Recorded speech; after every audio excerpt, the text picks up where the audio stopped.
So I was really excited to be keynote today. And then I find if I had held out a little longer, I could have been an expert. All right, Suji will talk when we get back to the office. Good morning. It really is a pleasure to be here today. I'm going to correct Suji a little bit, I guess to make up for not being the expert. This is about assessment, but I really don't want you to lose your instructional hat today, because everything I say about assessment, if you can't find an instructional direct connection, then we're missing the whole boat of what Common Core is about. So keep that instruction hat on. I will be talking about the assessment implementations of Common Core, and I'll be showing you some sample smarter balanced items just to get you really understanding that we're living in a different world now with Common Core. So just to focus you, how are assessments different in a Common Core world?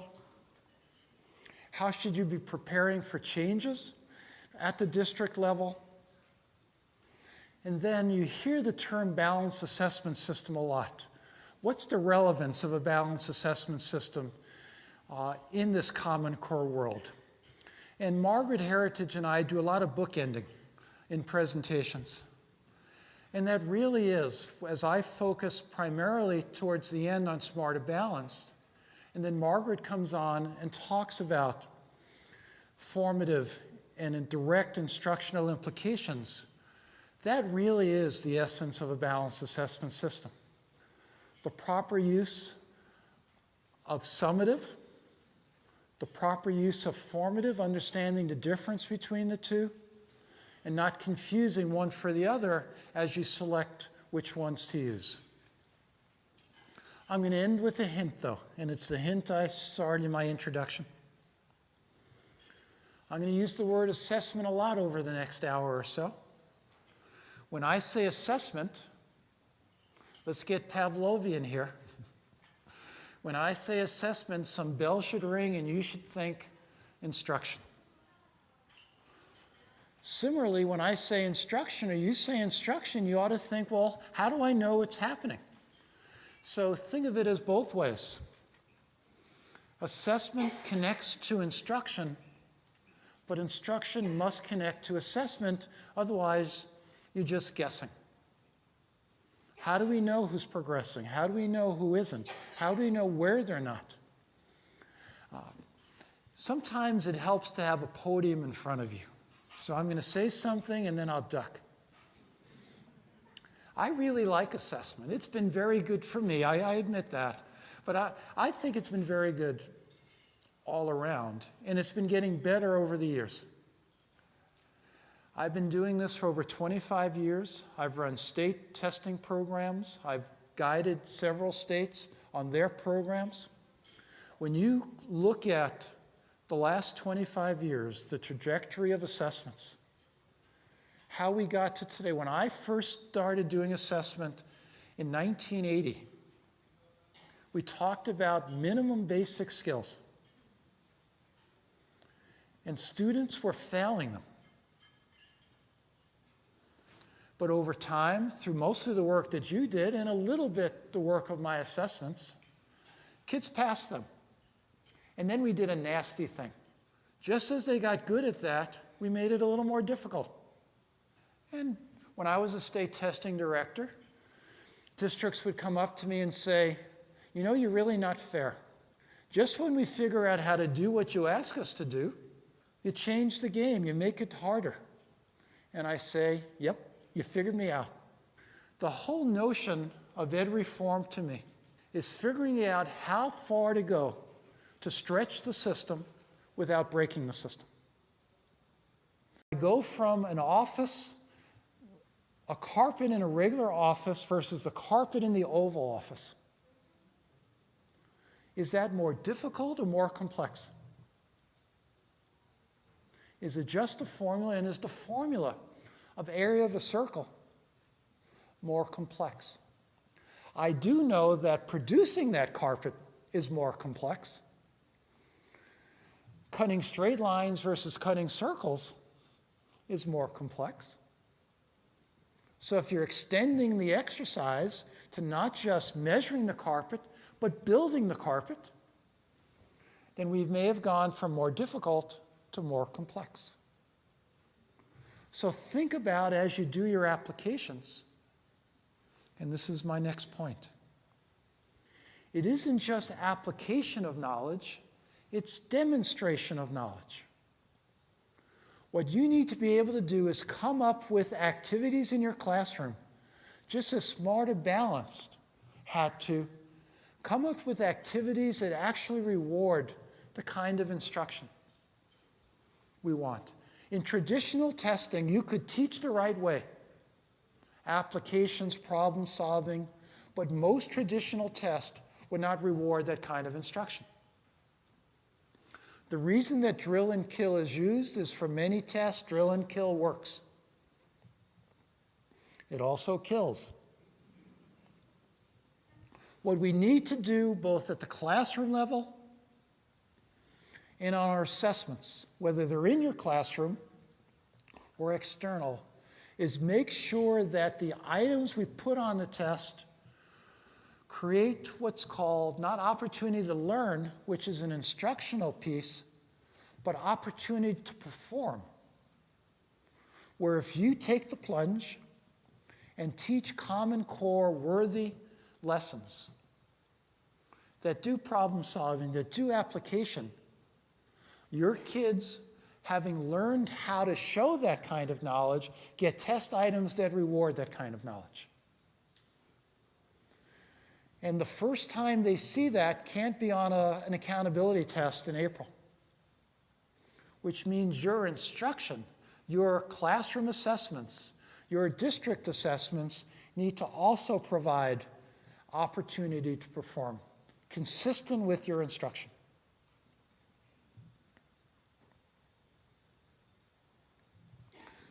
Okay, how many of you are science or social studies teachers or were science and social studies teachers?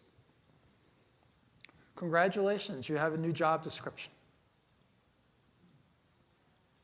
You are now not just, and the truth of the matter is, and I'll probably duck again, this is what you should have been doing all along. That Common Core expects science and social studies teachers, and I'm going to extend it to all teachers, to be literacy experts. That you're responsible for your students reading, writing, and communicating at a level and in a style consistent with your domain.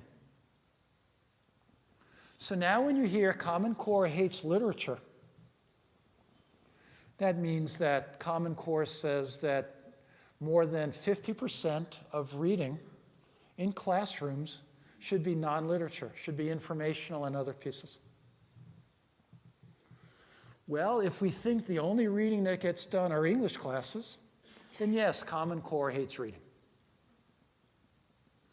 But if we expand where reading takes place to all classrooms, including science and social studies classrooms, then we've just preserved Shakespeare in the classroom. Or if I do work in Massachusetts, you can continue to do Emerson and Thoreau and all those great Massachusetts writers. But that means that either you, as a subject matter teacher, need to be comfortable assigning reading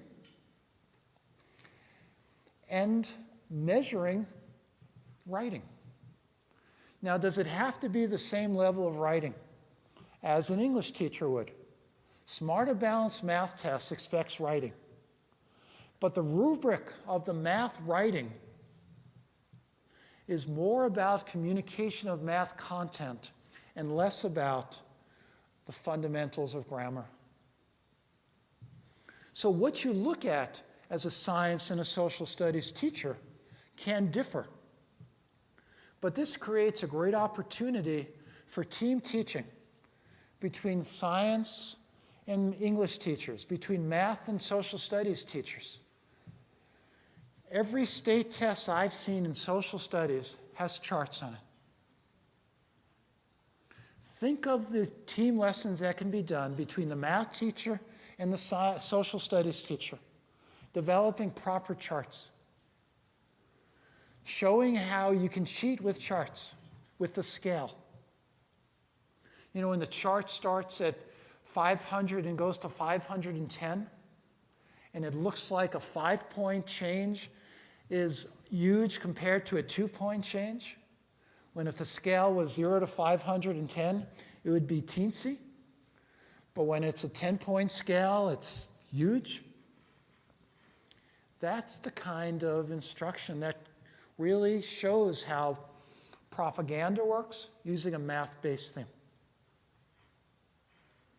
And then you can bring in science into that. If it's a science idea, should we build nuclear power plants? Is the Earth really warming? Looking at charts presented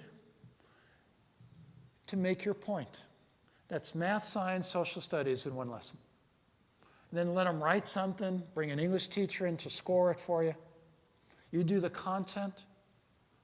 You've just done a really fantastic Common Core instructional piece that can turn very easily into a classroom assessment, a school-wide assessment, and in many ways will be the basis of smarter balanced performance tasks. It's not that hard to come up with these examples. You need to break down the walls, literally or figuratively a bit, and see an expanded role for yourself as a teacher. Okay, I'm told there's a little bit of interest in technology in this room. We all care about what we don't have, right? Or what we need more of. I want you to first think of a few things. What technology did you have 20 years ago available to you? If you were lucky, you had a big old clunky office thing. Very soon after that, we got laptops. I do a lot of travel. One of my colleagues basically has lost both of her shoulders lugging her laptop. Her mistake was being born and starting to do this 20 years ago. It is a hell of a lot easier to lug stuff around now. You got laptops with the same power, roughly half the weight. That's not even counting tablets and the amazing things you can do with your iPhones. I'm starting to see, I don't quite get marketing. I'm starting to see iPhones now, they're big enough to be laptops. I mean, wasn't the whole notion of, these things are huge. I'm not sure that's progress, and my friend Shoulder for sure knows that's not progress. The 2 points I want to make from this is that technology is changing rapidly. And therefore, Smarter Balance has just worked out agreements with Apple and other computer manufacturers that the Smarter Balance test will be able to be administered on a tablet, on an iPad. Now think about the implications there. The most important one is cost. What does a laptop cost? Anywhere from $2,000 to $4,000. iPad, $400 plus or minus a little bit.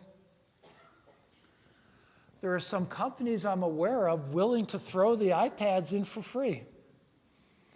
It's like the Westin gave us the buffet for free last night. Yeah, there's free and there's, I think we spent enough money to earn that. The technology you're going to be able to use for instruction and assessment is rapidly changing and the cost is rapidly decreasing.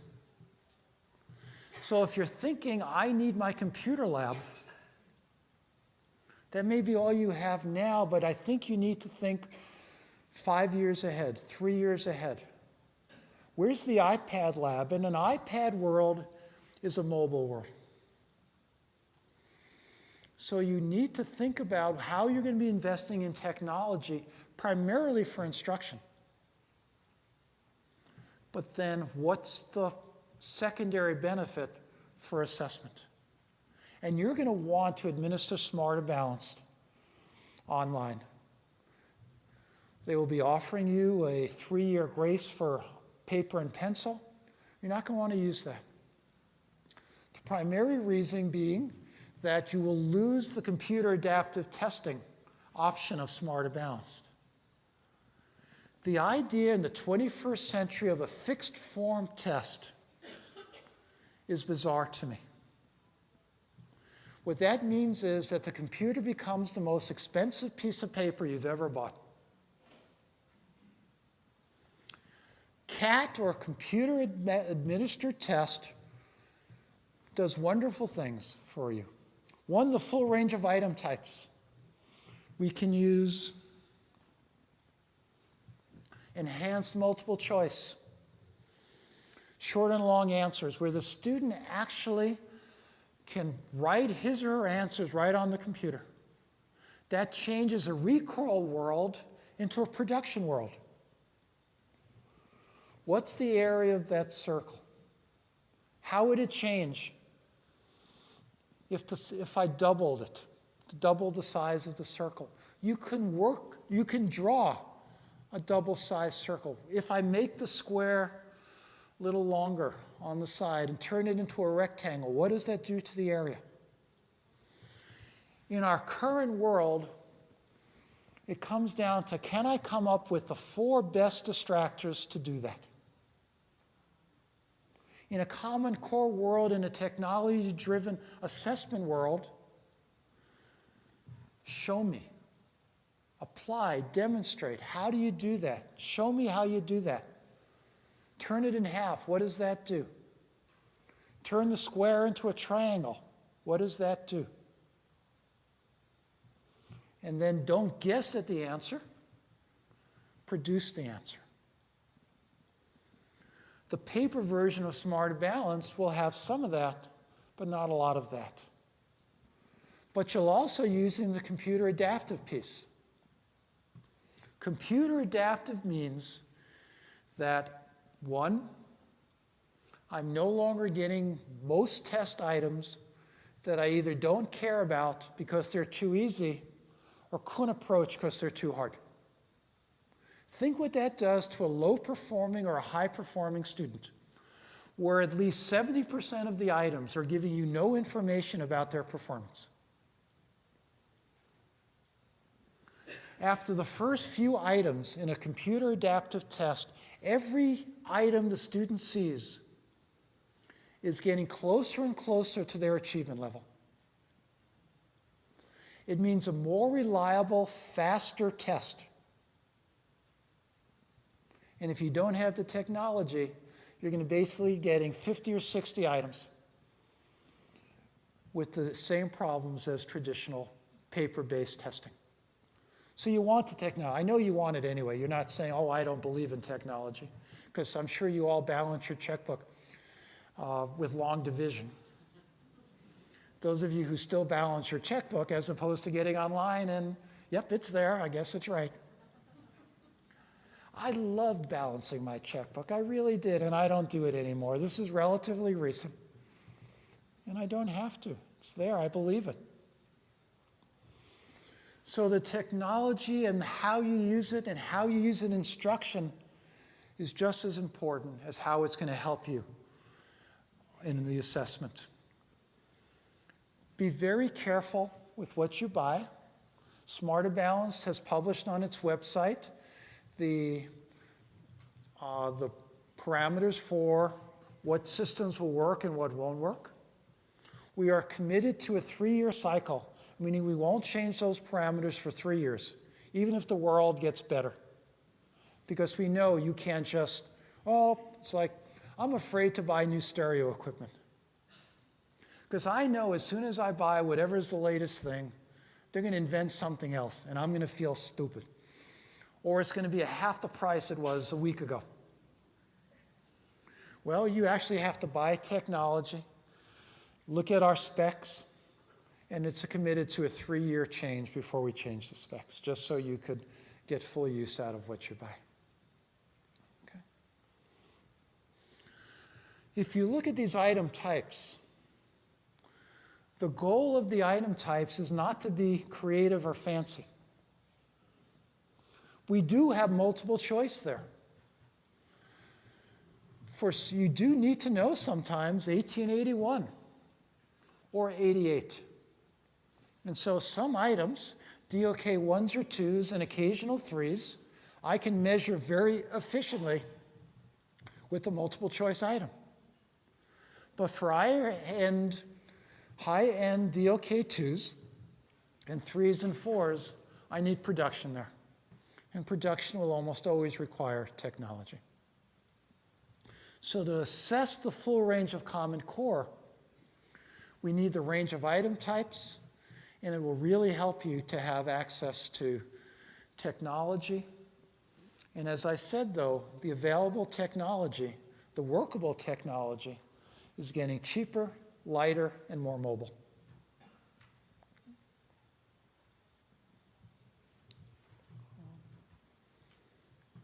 As I said before, just making the test harder, just making content harder, will not make anyone smarter, and in many ways has the potential to making significant achievement gaps even larger. Technology provides great access to our students with disabilities. Whether it's being able to control font size, whether it's being able to control how much information they see at once, whether it provides an oral version of the math test. Smarter Balanced is committed to a translation glossary policy that will have multiple languages available either in full translation or pop-up glossary.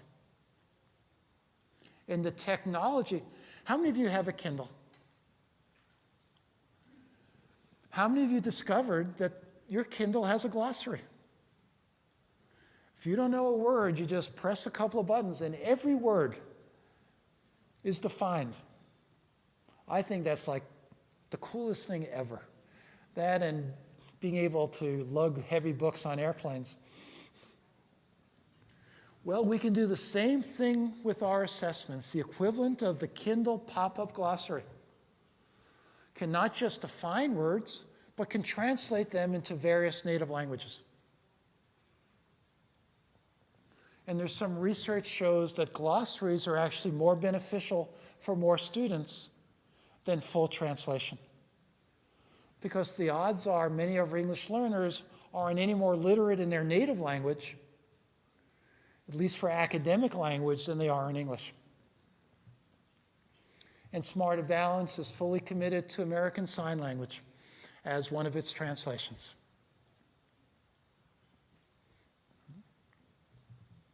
You're welcome. So, use of technology is just part of the system. Smarter Balanced has a full range of accommodations. We have a framework that's now been put out that's being reviewed. I'm not sure it's public yet. If it is, you should get it. If it isn't, wait for it and look at it very carefully. But with the use of technology and the use of new item development principles, what we're able to do is make accommodations much less common than they were, much less needed, because we're building access into the item itself through the use of language, through how items are tagged, through the use of technology. So what we're expecting to see are accommodations still available, but less necessary, because the items themselves have been built using universal design and more research-based principles of access. Limiting the type of language that's used, removing extraneous variants. Is the language being used in the item complex words. Are they complex or are they just difficult? The best example is, why talk about automobiles when we have cars? Unless the concept are compound words. Car doesn't work very well as a compound word. Automobile works better. Greek prefixes, you kind of need automobile. Okay?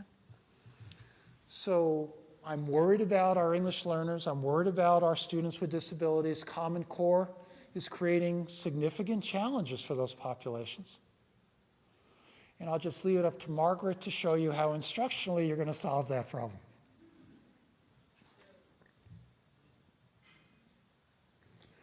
All right, I'm going to end with balance, and then I'm going to show you the sample items.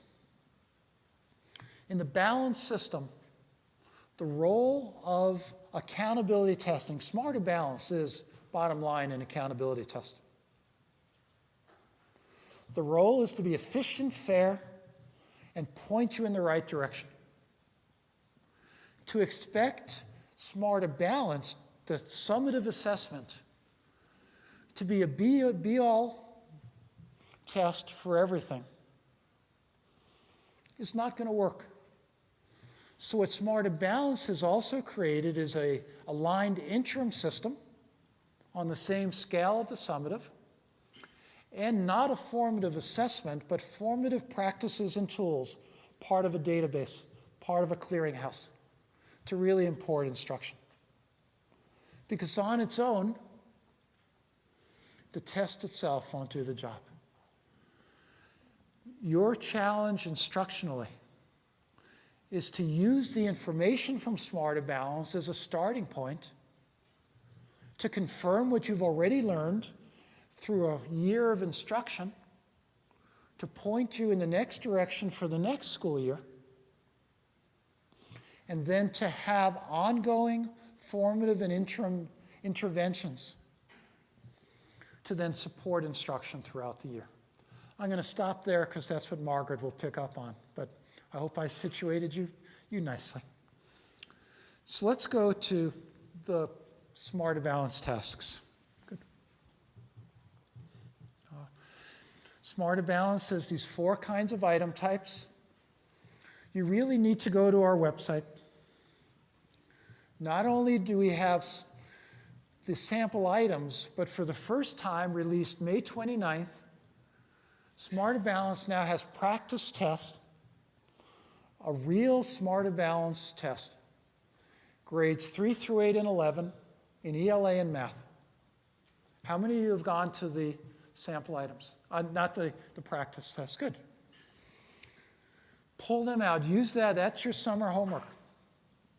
Be ready next fall for real Common Core instruction if you haven't really done that. Because bottom line is that shows you what performance looks like in a Common Core world. At least a Smarter Balance defines it. I'm going to show you some performance tasks.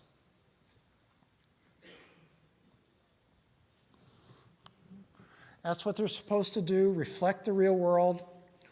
Multiple approaches to answer and answer the question. There is no right answer. But I will tell you there are wrong answers. So the notion that anything goes, there are multiple right answers and multiple ways of getting the right answer. I did a nasty thing to my niece on Sunday. She's 13, about to go into 8th grade. I made her we did a think aloud of the Smarter Balance sample performance test, the ones I'm showing you today. I'm nice to her in other ways. It's okay. She likes me. We also played basketball. We did stuff. You got to reward a little bit. I mean, to me, the performance tasks were enough of a reward. She didn't necessarily think so. And I found out she's a typical 13-year-old, third grader, 13-year-old. Typical 8th grader. Why are we doing this? This is hard. I don't know how. And then, oh yes, I do. And she kind of got into it a little bit. So I'm going to show you the ones. I'm going to show you a high school ELA one, and a math 8th grade item. I very rarely, to adult populations, show high school math items. I think you know why. And when you go out of the school, when you go, say, to your board or legislators or things like that, stay away from high school. Show them middle school stuff. They feel good. They get them right. Usually. This isn't being, oh, it is being taped. All right, what the? Okay. So this is a grade 11 ELA test. Yes, we expect them to read. This is a classroom-based activity, a period or two. This is not the CAT part. Your classroom, Smarter Balanced, is going to take over your classroom for a couple of days every year, in math and in ELA. It will begin with an activity to orient kids to the activity. So it's not here, go take one. So there'll be a pre-session between the teachers and the class. A warning though, unless you're teaching this way, one pre-period prep isn't going to help. So I hope this becomes at least part of how you teach kids over the next several years. Okay, so there's the task. Is it real world? Yes. Is it authentic? Yeah. To an 11th grader, they may know something about this. The pre-activity will talk to them a little bit about nuclear power. The activity will not be either pro or anti-nuclear power. Smarter Balance is in 24 states. We've got pro-nuclear power states, we've got anti-nuclear power states. So we need to come up with tasks that don't show bias in any way, including political bias. So again, there will be no right answer. No drill, drill, drill, no never build again. Though that could be the solution, the rubric will not discriminate against either kind of answer. Okay. So the first thing we want to do is help the student organize their argument. This will be scored. This is not just organizing later, but it's can the student organize information.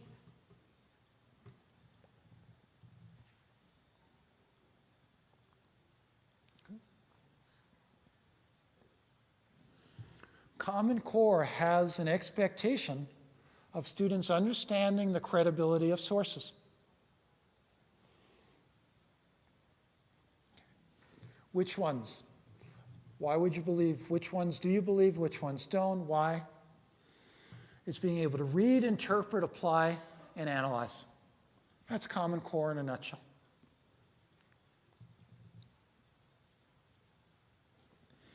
And finally, there's a lot of real world. You do all this work and say, I only have time, write me a page or two.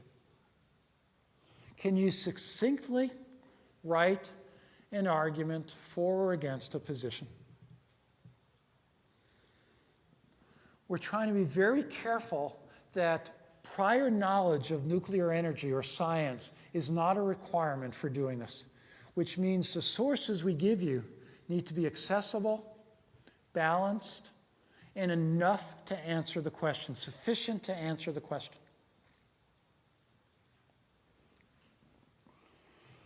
We've come a long way from what I did on my summer vacation writing.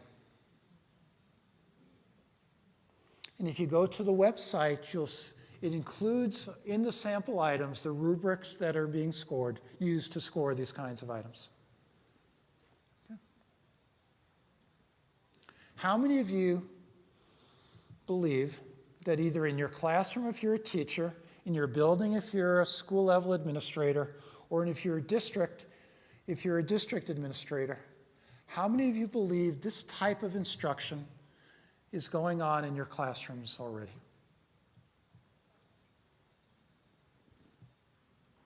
Okay. This will be, not this item. You're looking at the expectation of Common Core. You're looking at the expectation of Smarter Balanced, operationalizing Common Core. Students can do this if they're taught to do this. That's the theory of action of Common Core.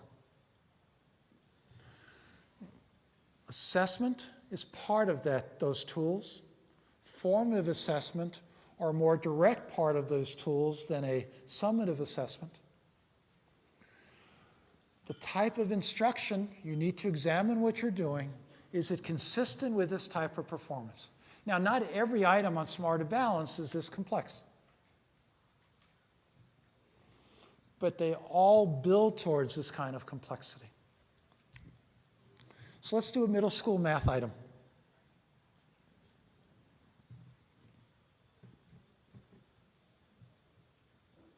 I'll tell you what my niece said when I show you the next slide.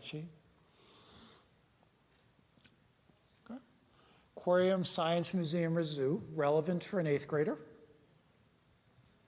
Okay. For our English learners and others, we're giving them a graph to help them. The language can be a little complex. My niece said, let's go to the Science Museum. It's closest. We can get done quickest. I'm not sure that's a math argument, but it is an argument. Okay. Okay, that's background. Those of you in the back, that's students' names and their first 2 choices. Okay. In traditional testing, you know what was coming next. What's the median option? And we would have aquarium, museum, zoo, none of the above.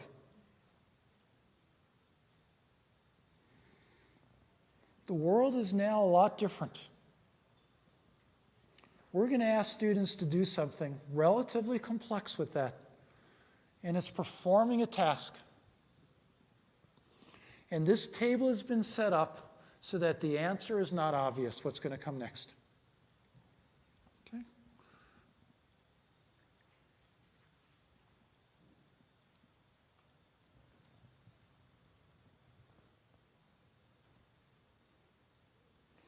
So you know there isn't a runaway answer that everybody wanted to go to the zoo. It's actually very close, and it matters how you weigh first choices versus second choices. So there are several ways of getting this right, and again, the rubric will show you that if you go online. And there are definitely wrong answers. I mean, there's only 3 answers: zoo, museum, aquarium, but how you decide that has right and wrong implications, but there is no one right way. Any one of these is justifiable using this table. Every one of them can be justified. That's the way the real world works. That's the way Common Core expects you to use this. Now, there's a lot of computation here. So anyone who says Common Core doesn't require computation, you can't just look at this and say, I got my answer. You need to produce. You need to come up with a rating scheme and apply it. 1 versus 2 points, 1 versus 3 points, average of zoo versus museum. A lot of ways of doing this. Okay.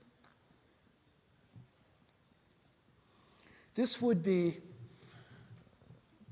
a traditional constructed response item. Now, you wouldn't have had as much time to do that work, so we'd have had to give you more information. That's what makes it a performance task. The amount of work, pre-work, work you have to do, and then it doesn't end here. Okay? We're going to ask the kid to do some more. It's a math test. You have to do computation.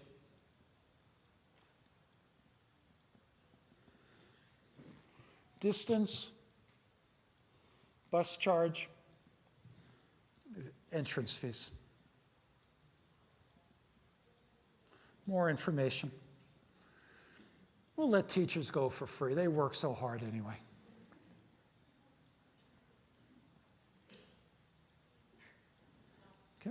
A lot of information, real-world information, very much equivalent to how you would, if you were planning this kind of trip, what you would need. Okay, so they know this. They know this, and they're going to be able to keep going back and forth or have papers in front of them. Okay. Do some computation. How much will it cost to go on each trip?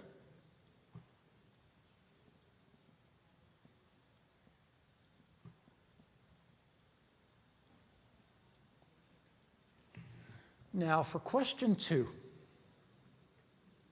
In the history of the world, whenever a question like this is asked, Daniel is always wrong.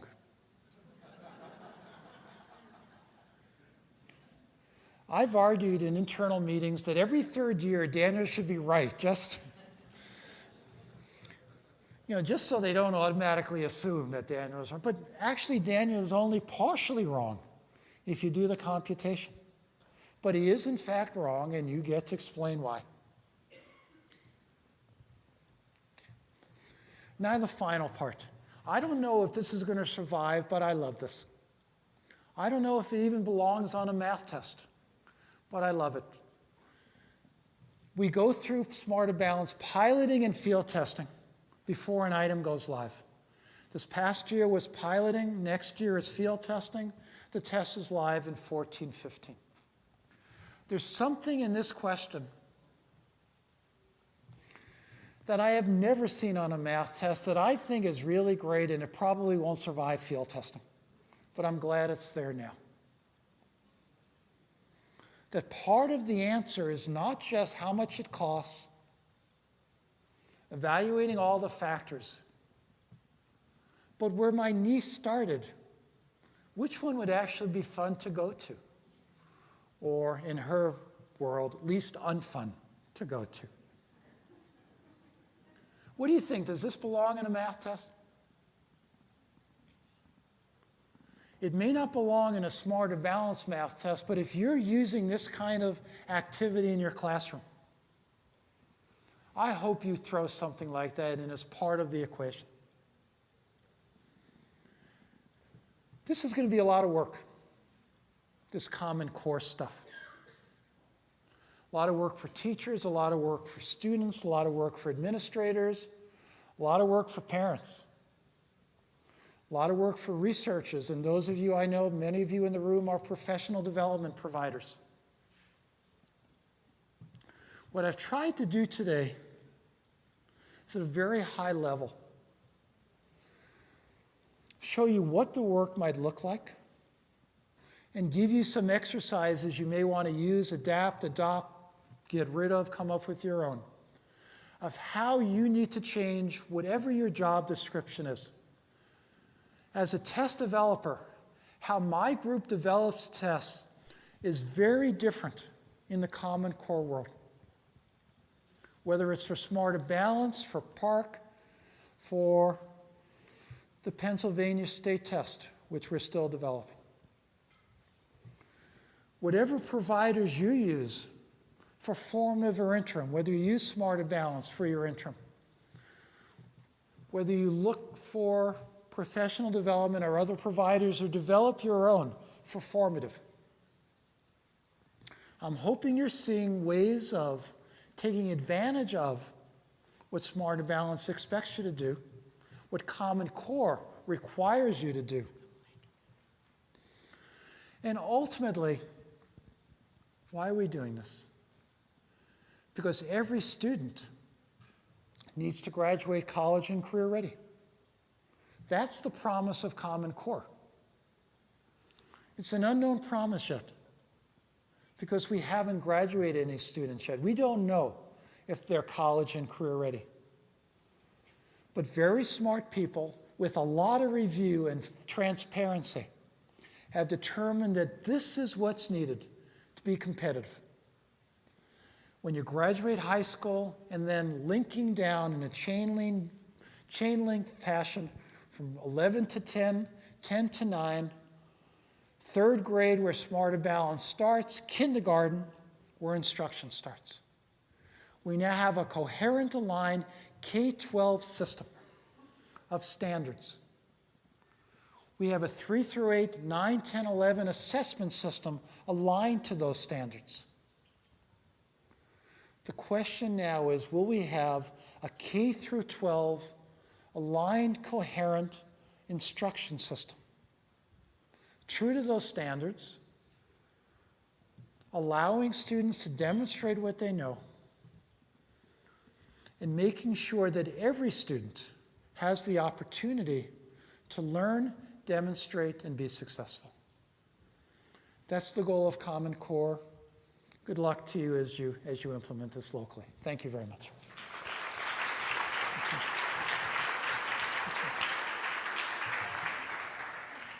Sure. We have some time for a couple of questions if anybody has anything for Stanley this morning. Thank you for the overview. I'm right here in front of you. Thank you. All right. One of my fears with Common Core is we're going to repeat some mistakes that this state made when we did class. There's a session on this today, in that we asked kids to perform tasks that were politically not okay with their parents, that asked them to assume roles or roles in writing that were against maybe their own beliefs. My biggest fear is that we provoke people that we should have on our team as constituents that will support this movement, and instead alienate them with the kind of items that we put on there. I think I saw an item, for example, on global warming, and asking kids to support research that says we have a global warming planet. I personally agree that that's the case, but there's plenty of people out there that will use that as an excuse to subvert what we're trying to do. Can you lessen that fear for us, or tell us what Smarter Balance is doing to prevent that, what happened with class in this state 10, 15 years ago? I'm old enough to remember that state testing should not hate Christmas or meat, which was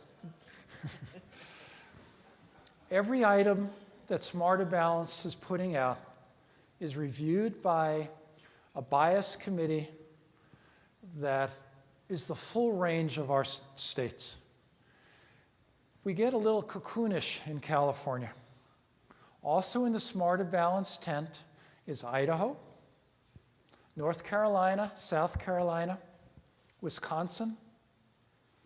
There are 24 states, full range of blue, red spectrum. Every item will go through that review, and there's truly a heightened sensitivity towards getting every state to sign off on these kinds of items. So I lived through the class wars. I lived through wars in 14 other states that were just as dirty, just as bloody. Most of the people who've developed Smarter Balance were state test directors. They understand what we're dealing with. So I think there's much heightened sensitivity. Will an item get through? I mean, it's really interesting. The beauty of what I do is I get to see regional and state differences. How many of you are math people? Outside of math tests, does anyone know what a number cube is? They're dice. Do you know there's one state that allows the word dice to be used on math tests? Guess what state that is? Yep. Every other state used numbers cube, including all the state of New Jersey with Atlantic City. We understand regional things. In Kentucky, we couldn't have an item about a school dance because there was a large fundamental Christian community there. Proper bias review and lessons learned and sensitivity helps with questions like that. So, no, we are aware. And something will get through, I promise you that. Someone will find a hidden number somewhere. You know, real Dan Brown kind of thing. There's a number there that hidden in that painting. But there'll be a number there, but that model will have clothes on, I'll tell you that. Even if it's Picasso and you can't tell the difference. Other questions? Yes? Oh, hi, Stanley. It's Ron Dietl from Yeah, I know who it is, Ron. Yeah, I know. you won't fire me after this is my question. So my question is related to the actual scoring of the assessments. First, I think the questions look great, but in terms of the performance tasks themselves, I've asked a lot of people and I haven't heard or seen really concrete answers, because they're going to be giving out to not just 100 or 1,000 students, but millions. And I'm just wondering to what extent those issues have been solved in terms of validity, reliability, technical issues of scoring, and the speed of getting the information back to schools in a timely manner. A very good question, Ron. The hope when we wrote the proposal for Smarter Balanced was that the overwhelming majority of all items could be machine scored, including the writing, through artificial intelligence and other kinds of online scoring. Turns out it was easier to write that was going to happen than for the world to actually keep up with our promise. Shame on them. What Smarter Balanced has done is devote significant resources now to hand scoring that we hoped would be done through artificial scoring. All of the interim assessments will be locally scored. All of the summative assessments will be scored externally, but in a very quick turnaround. Teachers will be asked to volunteer to be trained and score writing from other states. That's the current plan. So that we can get close to immediate turnaround as part of the summative assessment and as part of the performance test. And we expect, just as I talked earlier, technology catching up. I'm very confident 3 to 5 years from now, pretty much every item will be machine scorable. It's just not ready yet for 1450. Okay. Thank you very much.